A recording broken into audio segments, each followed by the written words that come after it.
Hey, you guys, gals, and bums, and welcome back to A Few Bad Men. All right. Today, I'm going to be covering the second and the third Tong Wars that took place in the early part of the 20th century in New York City. If you haven't seen the first one, I suggest you go check that out before you watch these. All right. I got a lot to cover, so let's get into this. With the signing of the peace treaty in 1906, the hip sing and the Orleans entered into a time of peace, or at least in New York. Tom Lee was still the mayor of Chinatown, and the sharing of vice made both Tongs wealthy. But not everyone was happy. Mock Duck had no interest in peace, and when it came out that he was not the man arrested in Boston, he left New York and traveled the country creating hip sing chapters. He made stops in Boston, Philadelphia, and Denver, where he increased the tax on laundrymen from 20% to 40%. He was becoming a national power, and it was his influence that kept the war going in other cities. In June of 1906, the Philadelphia authorities were playing the role of mediator between the Orleans and the hip sing after a war seemed imminent. Two shootings between the two gangs had taken place over the last few weeks. After meeting with both sides, a ceasefire was agreed upon on June 29th, but it was broken a few days later. On the 4th of July 1906, the streets of Philly's Chinatown were buzzing with people celebrating. One of those was Reverend Frederick Poole, a Christian missionary. Poole was standing in the doorway at 925 Ray Street, the general store owned by the firm of Kwan Sing Tai and Company, with several hip sing members. At 10:20 p.m., a display of fireworks was being set up in front of the building. When the fireworks show began, a man walked out of the darkness up to the doorway and shots rang out. The shooter fired wildly into the hallway before running off. Reverend Poole staggered across the street with a slug in his shoulder. When the cops arrived, they found hip sing members Lee Shou, Lee Jung, and Dong Su lying in the hallway with gunshot wounds. All four men would be taken to the hospital where Dong Su would pass away from his injuries. In the summer of 1907, the hip sing found out that some of the men involved in the 4th of July shooting were hiding out in Boston's Chinatown. The hip sing dispatched two of its best killers, scientific killer Sing Doc and girl-face Yee Toy, to Boston. These were the same men responsible for planning the Chinese theater attack in '06. On August 2nd, 1907, 3 Orleans were killed in an ambush as they walked through Oxford Place in Boston. Sing Doc and Yee Toy would get away, but 7 hip sing were eventually convicted of the murder and sentenced to death after surviving Orleans testified against them in court. These killings in other states will put pressure on the peace in New York. The hip sing was split. Some wanted to keep the peace, while others wanted to remain loyal to Mock Duck.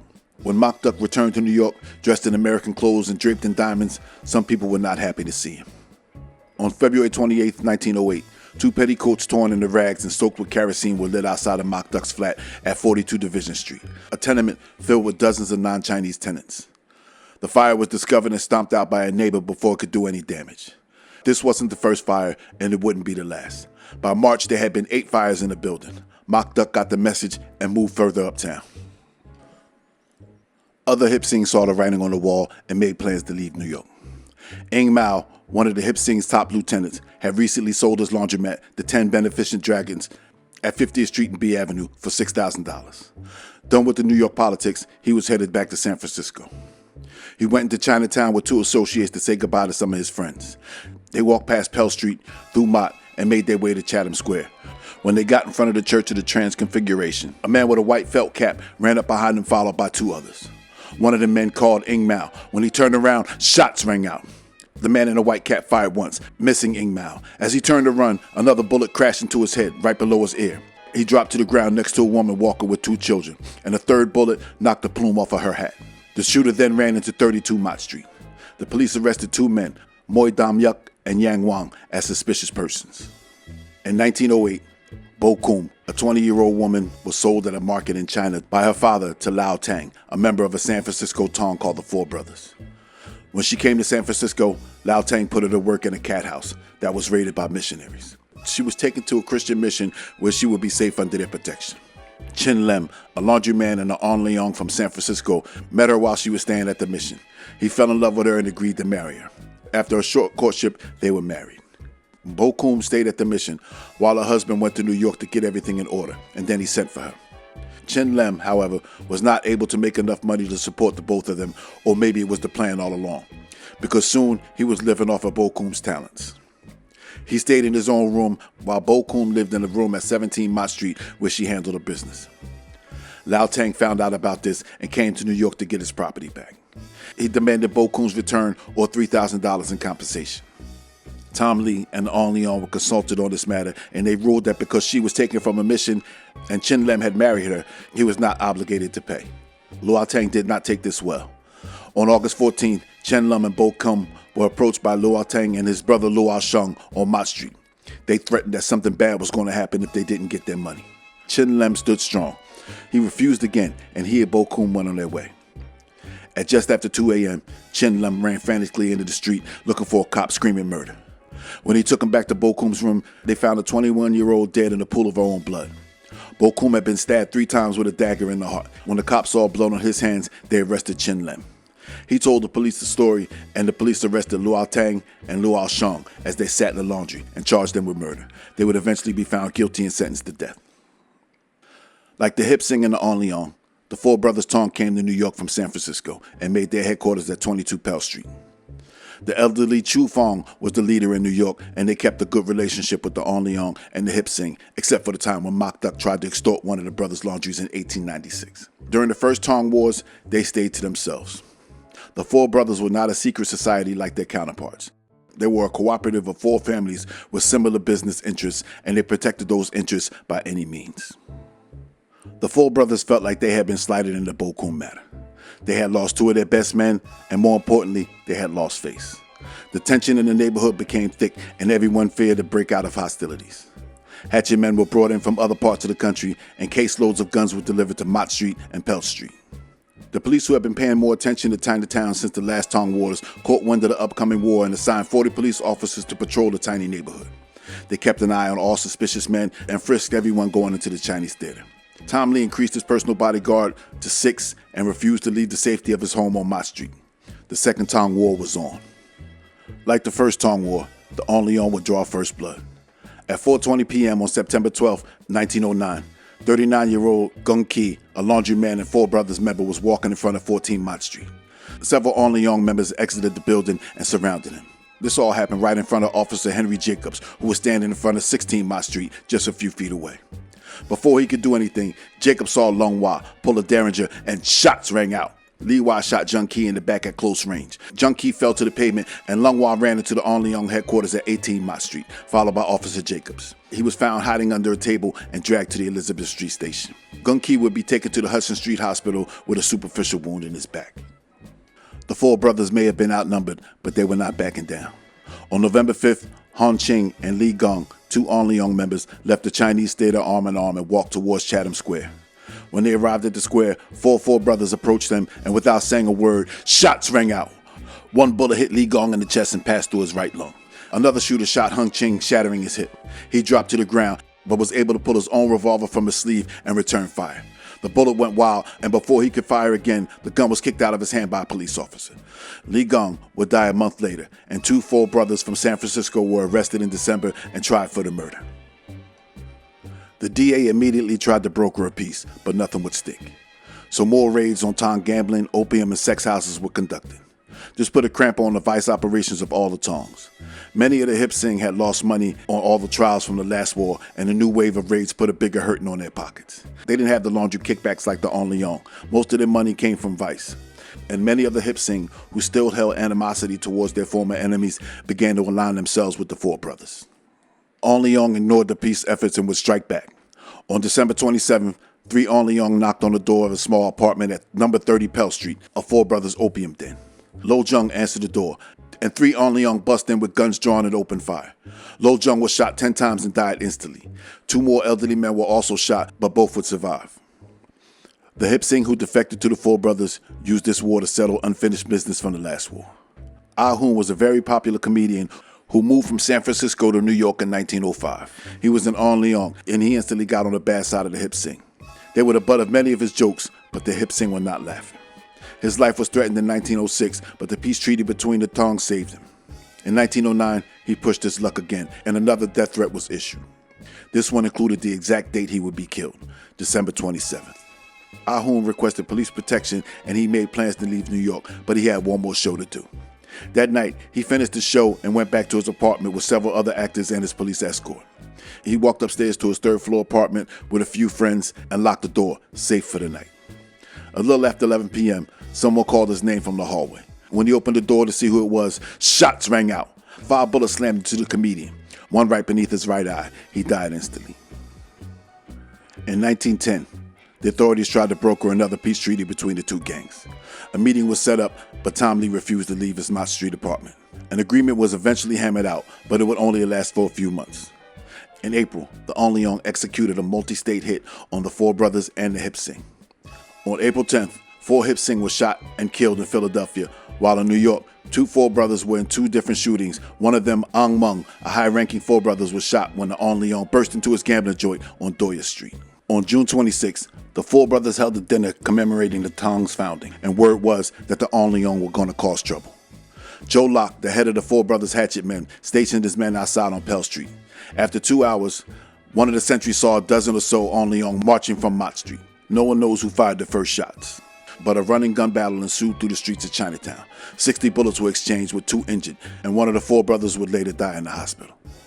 On July 15th, Chu An, a Four brothers man, casually walked on Mott Street, like everything was okay, like there wasn't a war on, and like he didn't help kill Ah Hoon a few months earlier. Less than 5 minutes after stepping on Mott Street, he was lying in the street, dead from 5 bullets. Shortly after 7 p.m. on August 16th, a Four brothers man named Chu Him peeked out of his door at 11th Doyers. Seeing that the coast was clear, he ran through the arcade and made his way to Mott Street. Chu Him had been holed up in his restaurant where he lived upstairs for weeks after receiving death threats, but he had urgent enough business to cross the deadline, the boundary between the gang territories. He made his way down the tenement steps and ducked into a stable. When he came out, he was met by several members of the On Leong. Chu Him was found by police with 5 slugs in him. The one in the middle of his forehead proved to be fatal. Wang Fang owned a general store at 31 Pell Street. On the evening of December 4th, 1910, Fang was behind the counter with Wang Dong, his brother, when several On Leong suddenly burst into the front door and shots rang out. Wang Dong was shot twice in the back, once in the head and once in the arm.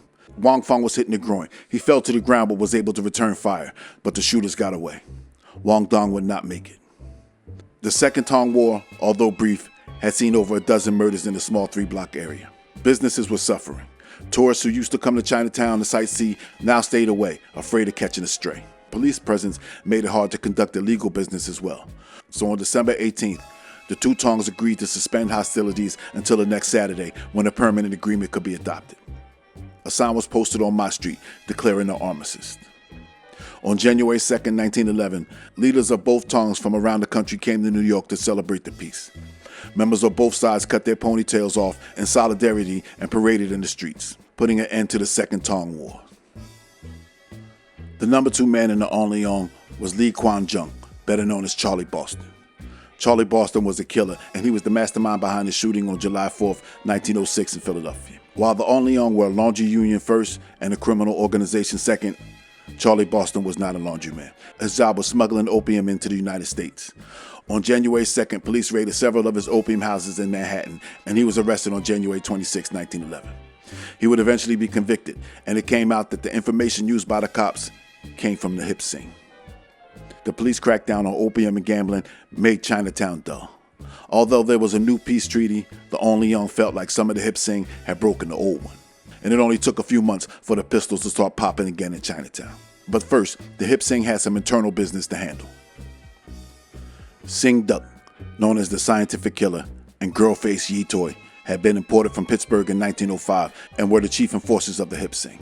They had organized the shooting in Philadelphia in 1907 in retaliation for the 4th of July shooting. They planned and executed the theater shooting in New York and the ambush in Boston. But for years, the two had a shaky relationship, and it boiled over when Sing Duck was accused of giving info that led to raids on Hip Sing, opium, and gambling joints.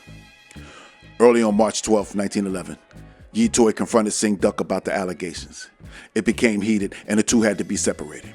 Later that afternoon, Sing Duck was told to meet Yee Toy at 16 Bowery. When Sing Duck climbed the stairs to the 3rd floor, Yee Toy stepped out of the shadows and shots rang out. Yee Toy had fired once, but Sing Duck was no fool. He was ready. He drew his own weapon and returned fire.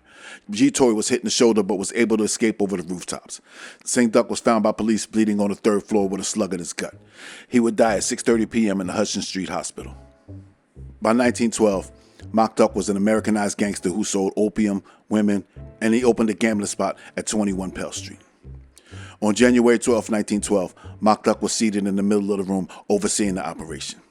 The place was packed. In attendance were several high-ranking Hip Sing, including the president, Chong Pong Sing, and vice president, Lung Yu. In the bone-chilling cold, 4 Onlyong made their way through the hallways of the tenement, bundled in heavy coats. When they opened the door to the casino, they found a guard with his back turned watching the games. Without hesitation, shots rang out. 4 men fired from the doorway. Lung Yu, who was at the table nearest the door, was hit in the neck, chest, and the wrist, and he fell forward onto the fan-tan table where he had been dealing, dead. Chong Pong Sing was hit once in the abdomen. The killers escaped back through the arcade to Mott Street. When the police arrived, they found the 2 men in mock duck. He was arrested after they found policy slips and gambling receipts. He was taken to the tombs. On January 9th, the police conducted a series of raids intended to shut down all vice in Chinatown. With the help of a Japanese man who infiltrated the gambling community, 6 places on Doyer Street, 7 on Mott, and 5 on Pell were hit. All the casinos had been operating non-stop with both American and Chinese games. Mock Duck was in the tombs, and 2 of their top men were shot. 1 was dead. The Hip Sing had to strike back to save face. On February 28th, 4 Hip Sing made their way through the arcade that connected Mott and Doyer Street and entered 13 Mott Street. Behind the counter was Tom Lee's cousin. The Hip Sing pulled the door as far as possible, crouched down, and shots rang out. Lee K was hit in the shoulder. He ran towards the back of the store, was hit again in the back and fell. As soon as the shots began to fly, several men came from the back room with pistols and returned fire. The Hip Sing retreated to the arcade with the Onlyong hot on their heels. Sang Yik, one of the Hip Sing, was shot and dropped in the arcade. The Onlyong ran up to him, but the police arrived before they could finish him off. The recent events had left girl-faced Yee Toy as the most dangerous Hip Sing on the streets, and he was seen by many as the real power in the Tong. He had become a wealthy man through contract killings, opium, and gambling since his arrival in New York in 1905. He dressed like an American now and wore diamond rings and stick pins. On June 18, 1912, Yee Toy finished his meal at the Chinese Delmonico's restaurant on Pell Street, and he stepped out into the muggy summer evening in the company of 2 white women. They only made it a few steps before a man stepped from the shadows and shots rang out. Young Hing and Onlyong pumped 5 slugs into the petite killer and ran off. Yee Toy staggered a few steps before collapsing in the street. Young Hing was caught by a cop as he tried to escape up Pell Street and was taken back to the dying Yee Toy for identification. Yee Toy kept his mouth shut, but several other witnesses identified him as the shooter and he was arrested. Yee Toy was taken to the hospital where he succumbed to his wounds. The get back for Yee Toy was carried out with some help. The Chinese were not known for using explosives to deal with their enemies. Hatchets, daggers, knives, and fires were all normal but not bombs. On June 23, 1912, Mott Street was full of people, many of them Italians celebrating the Feast of Gonzaga. At 10 a.m., the Onlyong headquarters at 18 Mott Street would be holding a religious ceremony of their own. Lee Kong, an elderly janitor, came in at 6 a.m. to get the place ready. Sometime after 8, he went home to get ready for the festivities. While he was home, someone slipped into the building and planted a bomb right under the altar. At 9:40 a.m., the bomb exploded, sending shrapnel and glass flying onto Mott Street. The police rushed in the area after hearing that several Onlyong were caught under the rubble. But the bomb, which was on a timer, went off early. Had it gone off a half an hour later, the place would have been filled with hundreds of people. Less than 2 weeks later, another bomb exploded on June 30th at the Mott Street headquarters. This one was intended to kill Lu Ling Ho, better known as Big Lou. Big Lou had taken over for the elderly Tom Lee as president of the Onlyong. He had received death threats and was being escorted home by an officer from the Elizabeth Street station. He was afraid he would be shot in front of the Church of Transfiguration, but his enemies were not planning on shooting him. When he got in front of 11 Mott Street, a bomb went off. Luckily, the force of the blast was downward, and besides blowing the doors off the building, no one was hurt. Now, like I said, the Chinese were not known for explosives, but Little Italy was a few blocks away, and the black-handers there had been blowing things up for years and were now getting into the opium business.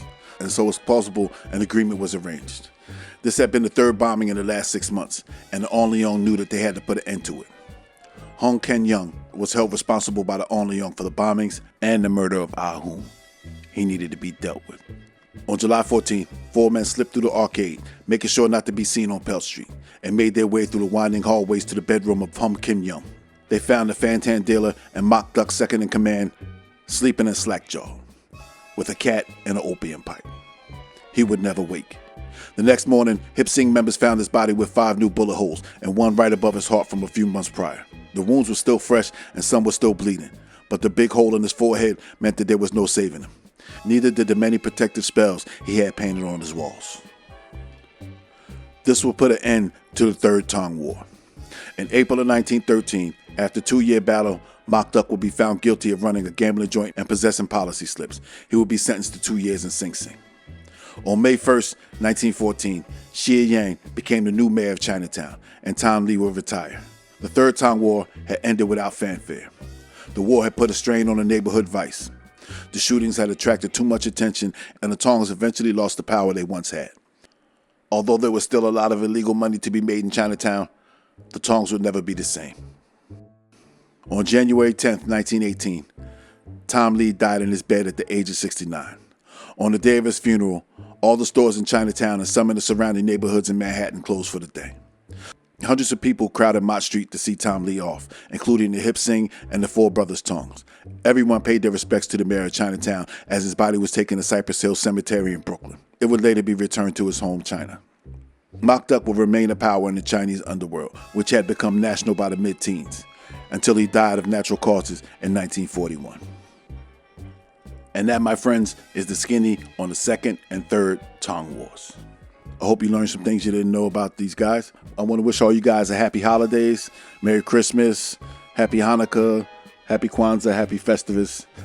Holidays are for family. I'm a big family guy. I love these days to be with my family, so I hope you guys have a good time with your own families. All right, so I'm going to try to get another video done by the end of this year. If not, I'll see you guys in 2025, and we can talk about 1925.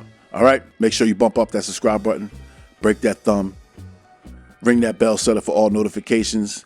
If you want to slide an envelope upstairs to the boss, the PayPal link is down below. Go down to the merch store, grab yourself something nice, get your girl something nice, get you guys something nice right before Christmas. I don't know if it'll be delivered by then, but you know, it's the thought that counts. All right, so listen, this has been A Few Bad Men. Keep your nose clean and don't take any wooden nickels. I'll see you in the funnies.